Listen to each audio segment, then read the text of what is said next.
Hello everyone, welcome to KK creative vlogs. అందరు ఎలా ఉన్నారు? నేనైతే చాలా బాగున్నాను. పండగ వస్తుందంటే 4 రోజుల ముందే పండగ పనులు అయితే స్టార్ట్ చేస్తాం కదా. అదే వరలక్ష్మి పండగ అయితే ఇంకా 1 వీక్ ముందు నుంచి స్టార్ట్ చేస్తే కానీ పనులు అయితే టైంకి అయిపోవు. నేనైతే ఇల్లంతా డీప్ క్లీనింగ్ అయితే స్టార్ట్ చేశాను.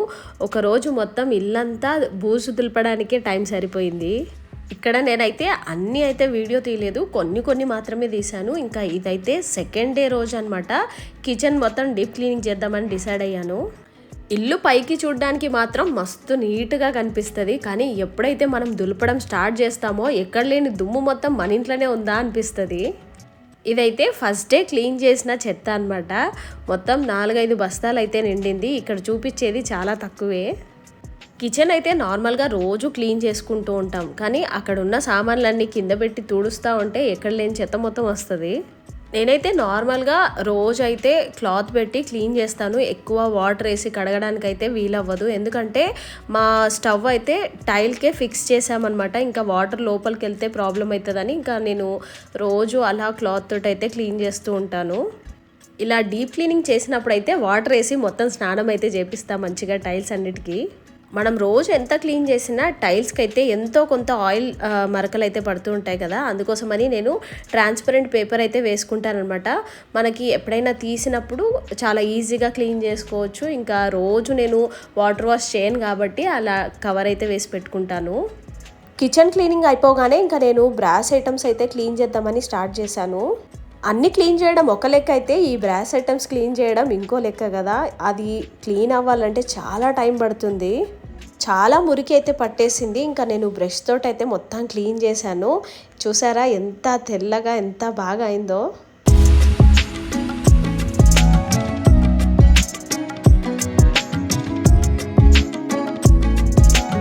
ఇదైతే 3వ రోజు. మా ఇంటి ముందు అయితే మాకు ఇలా కొంచెం ప్లేస్ అయితే ఉంటుంది. అక్కడ చెట్లు అయితే పెట్టుకున్నాను. ముందైతే చాలా చెట్లు ఉండేవి, ఇప్పుడైతే అసలు అన్నీ తీసేశాను. ఎందుకంటే పావురాలు అయితే ఎక్కువ వచ్చి అక్కడ మొత్తం గలీజ్గా చేస్తున్నాయి. ఇంకా అందుకోసమని చెట్లు పెట్టడమే మానేశాను. పాత కుండీలన్నీ తీసేసి ఇంకా మట్టి కూడా బ్యాగ్లలో నింపేసి పక్కన పెట్టేశాను. ఇంకా మొత్తం ఇలా క్లీన్ అయితే అయిపోయింది. వరలక్ష్మి రథానికి 2 రోజుల ముందే నేను మార్కెట్కి వెళ్ళి పువ్వులు అయితే తీసుకొచ్చాను. ఈసారి మాత్రం పువ్వుల రేట్ అయితే మామూలుగా లేదు. రేట్ చూసి ఇంకా నేను పువ్వులు అయితే మరీ ఎక్కువ అయితే తీసుకురాలేదు, చాలా తక్కువే తీసుకొచ్చాను ఈసారి అయితే. అన్ని పువ్వుల రేటు ఒక లెక్క అయితే కనకాంబరం అయితే మరీ 5,000 రూపాయలు అంట కిలో. కనకాంబరం కట్టిన పూలు కూడా ఎక్కడ దొరకలేవు. ఇంకా లాస్ట్కి విడి పూలే కొన్ని అయితే తీసుకొచ్చాను. లోటస్ అయితే చాలా ఫ్రెష్గా ఉండే, ఒకటి 50 రూపీస్కి అయితే ఇచ్చారు. ఇంకా నేను 2 పూలు అయితే తీసుకొచ్చాను. అదే రోజు ఇంకా నేను దండలు అయితే రెడీ చేశాను. ఇంకా మల్లెపూలు కూడా అల్లేసి పెట్టుకున్నాను. మామూలు డేస్లో ఈ మల్లెపూలు అయితే 100 గ్రామ్స్ అయితే 50 రూపీస్కి ఇచ్చేవాళ్ళు, కానీ ఆ రోజు అయితే 100 గ్రామ్స్ 120 రూపీస్కి అయితే ఇచ్చారు. నెక్స్ట్ అయితే గుమ్మానికి బంతిపూల దండ అయితే కుచ్చుతున్నాను ఇక్కడ. నేను ఆ రోజు ఆరెంజ్ కలర్ బంతిపూల కోసం చాలా చూశాను, కానీ అస్సలు దొరకలేవు. ఓన్లీ ఎల్లో కలర్ మాత్రమే ఉన్నాయి. ఎల్లో కలర్ ఒక్కటే ఉంటే బాగుండదు దండ అని, అందుకోసమని నేను మధ్యలో గులాబీ పూలు అయితే యాడ్ చేశాను. ఇంకా దండ అయితే కొంచెం బాగానే ఉంది చూడ్డానికి. మెయిన్ మార్కెట్కి వెళ్ళింటే పువ్వులు అయితే ఇంకా తక్కువకి వచ్చేవి, చాలా పువ్వులు అయితే తెచ్చుకునే వాళ్ళం, కానీ ఇంకా ఇక్కడ తక్కువే ఉంటాయి అనుకున్నాము. అందుకోసమని ఇక్కడికి వెళ్తే ఇక్కడేమో చాలా ఎక్కువ రేట్లు, ఇంకా అనుకున్న పువ్వులు కూడా దొరకలేవు. వరలక్ష్మి రథానికి 1 డే బిఫోర్ అయితే కనకాంబరం పూలు ఒక దగ్గర అయితే 25 గ్రామ్స్ అయితే ఇచ్చారనమాట. అది కూడా 150 రూపీస్ తీసుకొని. ముందు రోజు పువ్వులు తీసుకురావడానికి వెళ్ళాను కదా, అక్కడైతే కనకాంబరాలు ఉన్నాయి, కానీ 100 గ్రామ్స్కి అసలు తక్కువ ఇవ్వని అన్నారనమాట. అందుకోసం నేను గమ్మున వచ్చేసాను ఆ రోజు. 25 గ్రామ్స్ కనకాంబరం పూలకి ఒక మూర దాకా మాల అయితే వచ్చింది. ఇక్కడైతే అమ్మవారికి కట్టబోయే చీరనైతే ప్రీ ప్లీటింగ్ అయితే చేస్తున్నాను. నేనైతే ఒక 6 ఇయర్స్ నుంచి అయితే అమ్మవారికి ఇలా చీర అయితే కడుతున్నాను. అంతకుముందు అయితే ఫోటో పెట్టి పూజ చేసేదాన్ని, బట్ ఇప్పుడైతే ఇలా చీర కడుతున్నాను కదా. కానీ ప్రతి సంవత్సరం నాకైతే మస్తు టెన్షన్ అవుతుంది అనమాట, ఈ చీర ఎలా కట్టాలి అమ్మవారికి అని. టెన్షన్ ఎందుకంటే మనం కట్టే చీర కూడా పర్ఫెక్ట్గా రావాలి, అది సెట్ అవుతుందో లేదో అని ఎవరికైనా టెన్షన్ ఉంటుంది కదా. సేమ్ నాకు కూడా అలాగే అనమాట. నాకైతే ఇప్పటికీ కూడా అంత పర్ఫెక్ట్గా అయితే కట్టడానికి అయితే రాదనమాట. చాలా తంటాలు అయితే పడతాను అమ్మవారికి కట్టించడానికి. చాలామంది అయితే కిందనే పెట్టేసి మంచిగా ప్లీటింగ్స్ అయితే చేస్తారు, కానీ నాకైతే అస్సలు అలా కరెక్ట్గా రాదనమాట. అందుకోసం చేతిలో కుచ్చులు అయితే ఇలా పెట్టేసుకొని తర్వాత కింద పెట్టి అంత పర్ఫెక్ట్గా చేసుకుంటాను.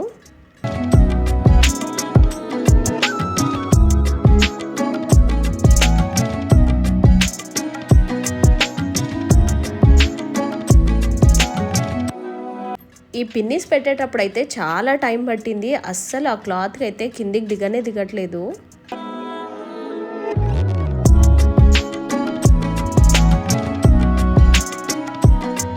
శారీకి ఇలా బార్డర్ ఉన్నప్పుడు అయితే అమ్మవారికి కట్టిన తర్వాత బార్డర్ అయితే అటు ఇటు పైకి కిందికి అవుతుంది కదా, సో అందుకోసమని అలా అవ్వకుండా ఫస్ట్ అయితే మనం బార్డర్ని అయితే సెట్ చేసుకున్నాం అనుకోండి, ఇలా పిన్ను పెట్టేసి ఇంకా ఆ బార్డర్ అలాగే నీట్గా ఉండిపోతుంది. కట్టిన తర్వాత కూడా మంచిగా లుక్ అయితే వస్తుంది.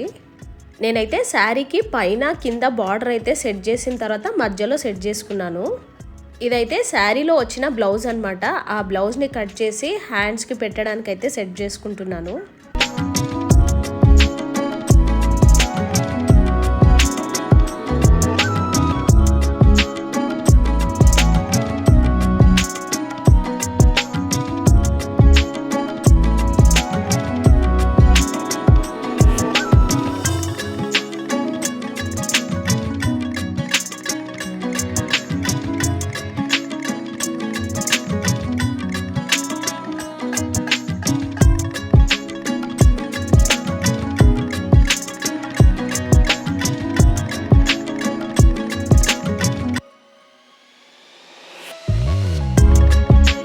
నేనైతే ఈ బ్లౌజ్కి 3 చోట్ల అయితే గుండు పిన్ను పెట్టి సెట్ చేశాను. ఇలా బ్లౌజ్ సెట్ చేసుకున్న తర్వాత ఇంకా నేను బ్యాక్ డ్రాప్ కూడా ఈసారి చాలా సింపుల్గా అయితే పెట్టాను. ఇదైతే వరలక్ష్మి వ్రతానికి ముందు రోజే అనమాట. ఇంకా నేను అమ్మవారిని అయితే ఫస్ట్ సెట్ చేసి పెట్టుకుందామని ఇక్కడైతే అమ్మవారిని కూర్చోబెట్టుకోవడానికి ముగ్గు అయితే వేస్తున్నాను. నేను ఏ పనులు చేసినా మా చిన్నోడైతే నా పక్కనే ఉంటాడనమాట. ఇంకా నేను కూడా వేయాలని అడుగుతాడు. నేనైతే ఆ ఛాన్స్ ఇవ్వనమాట. ఇస్తే మాత్రం రచ్చ రంబోలు అయిపోతుంది ఇక్కడ. మా చిన్నోడు ముగ్గు వేయడం ఏమో కానీ ఇక్కడ ట్రక్కులు ఇంకా వేరేవన్నీ నిండిపోతాయి. నేను ఎప్పుడెప్పుడు ఛాన్స్ ఇస్తానని వెయిట్ చేస్తున్నాడు. ఏ పని చేసినా నేను చేయాలని అడుగుతాడనమాట. కానీ మా చిన్నోడికి చెప్తే నాకు మళ్ళీ డబల్ పని అవుతుందని వద్దని చెప్తాను. ఇంకా అందుకోసం సైలెంట్గా కూర్చొని చూడంటే చూస్తున్నాడు.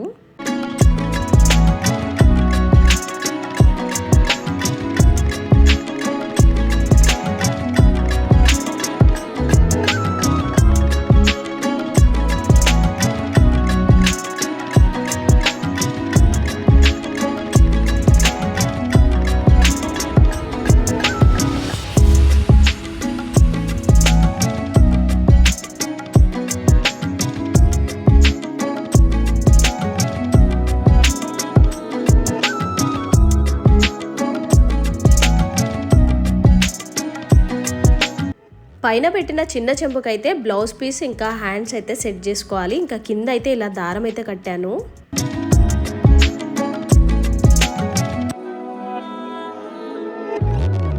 ఇక్కడ బార్డర్ చూసారా అంత కరెక్ట్గా వచ్చింది కదా. మనము పిన్ను ముందే అలా పెట్టుకున్నాం అనుకోండి, ఇలా అయితే వస్తుంది.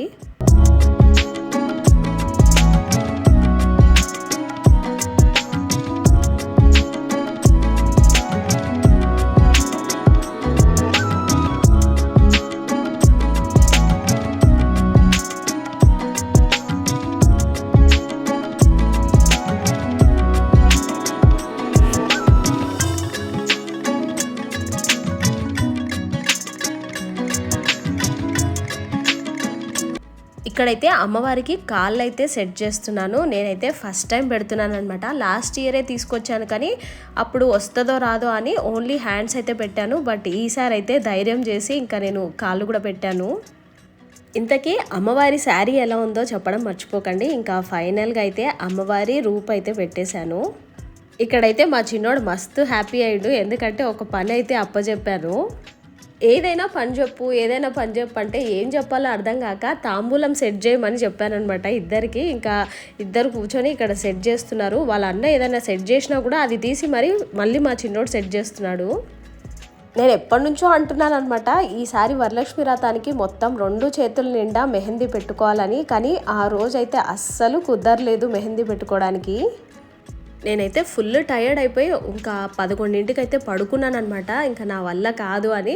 అప్పుడు మా కృతికి వచ్చి నేనైనా పెడతాను మెహందీ నీకు అని నేను ఎంత చెప్పినా వద్దు అన్నా కూడా అస్సలు వినలేడనమాట. చాలా రిక్వెస్ట్ చేసి ఇంకా ఇలా మెహందీ అయితే పెట్టాడు. మా కృతిక్ వేస్తున్నాడు కానీ నాకు అసలు కూర్చోవడానికి కూడా ఓపిక లేదు ఆ రోజు. ఇంకా అలా ఫైనల్గా మొత్తానికి మెహందీ అయితే పెట్టాడు పట్టుబట్టి. ఇదైతే వరలక్ష్మి వ్రతం రోజు ఉదయాన్నే లేచి ఇంకా ఇల్లంతా క్లీన్ చేసి తడిగుడ్డ పెట్టి గడప అయితే క్లీన్ చేసి ముగ్గులైతే వేశాను. ఇక్కడైతే మా చిన్నోడికి ఇంకో పని కూడా అప్పచెప్పిన, పువ్వులన్నీ విడదీయమని చెప్పానమాట. ఇంకా ఇద్దరు కూర్చొని ఆ పని అయితే చేస్తున్నారు. నేనైతే మస్తు బిజీగా నైవేద్యాలు అయితే చేస్తున్నాను అనమాట. ఈసారి వీడియో తీయడానికి కూడా అస్సలు కుదరలేదు నైవేద్యాలు చేసేటప్పుడు. ఇంకా మా చిన్నోడైతే ఇల్లు కూడా ఉడ్చేశాడు. ఇందాక పువ్వులన్నీ విడదీశాడు కదా, ఆ చెత్త పడితే అదంతా క్లీన్ చేస్తున్నాడు. పని అంతా అయిపోయిన తర్వాత నేను ఒకేసారి అంతా క్లీన్ చేస్తా అని చెప్పినా కూడా వినకుండా మా చిన్నోడైతే ఊడుస్తున్నాడు ఇక్కడ. కానీ మా పిల్లలైతే నిజంగా చాలా అర్థం చేసుకుంటారు. కృతిక్ కానీ మా చిన్నోడు కానీ అసలు చెప్పకపోయినా ఏదో రకంగా మమ్మీకి ఏదో హెల్ప్ చేయాలి అనే ఉంటారు. ఇక్కడైతే నేను కలసం కూర్చోబెట్టడానికి అయితే అన్నీ రెడీ చేస్తున్నాను. కొంతమంది అయితే చెప్పారనమాట ముందు రోజు అలా సెట్ చేసి పెట్టుకున్నా ఏం కాదు అని, కానీ ఏమో నాకైతే ఎందుకో మంచిగా అనిపించలేదనమాట. ఇంకా అదే రోజు కలసం అయితే కూర్చోబెట్టాను.